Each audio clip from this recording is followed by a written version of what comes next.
I was born with glaucoma, and I was legally blind my whole life. When I was in college, I got a secondary condition called cone rod dystrophy, and that condition was a little bit worse than the glaucoma that I was born with and caused me to lose a good bit of my central vision. Things are becoming harder to see, they're becoming dimmer. There's a very good chance that I could lose my sight entirely. Earning. This is one of the beams that is most important to us. It's not enough to have those first two.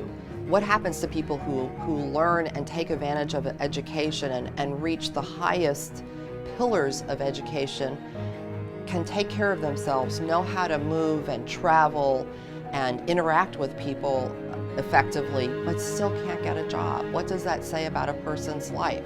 They should have the opportunities, just like people who are sighted, to have careers, to be gainfully employed, be able to take care of themselves and their families, live life with dignity. Chris's visual impairment doesn't get in the way of him being a great father, a wonderful husband. He earns the money for our household, and he does so many things, and he provides so much for our family. My wife and my family are my whole life. They're the most important thing to me. One challenge that I face is not being able to drive. In the morning, I get up at 5 o'clock and I carpool with some individuals to the bus stop. The whole trip one way is about 90 minutes, and I do that twice a day.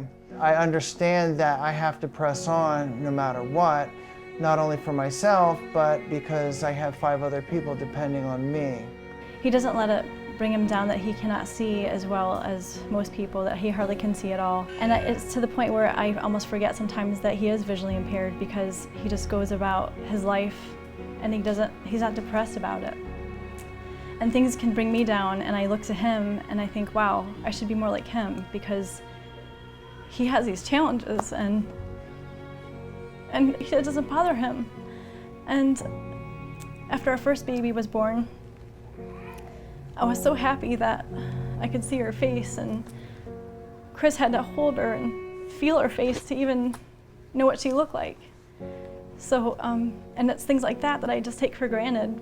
It just makes me feel so blessed of what I have, but even more blessed that I have Chris, because he's a constant reminder to me of how we should be and how our lives are so great. There's nothing fun about dealing with vision loss. It's a challenge and it's hard. Every part of your life, from getting up in the morning to getting dressed, to eating breakfast, to figuring out how you're going to get out the door, and when you get out the door, where you're going to go, how you're going to work, how you're going to raise a family, it's very overwhelming. But if you break it apart into pieces and tackle one challenge at a time, there's so many resources and so many great people out there that if you have a good attitude and faith and press on, it will ultimately be okay. My name is Sacca, and I am earning.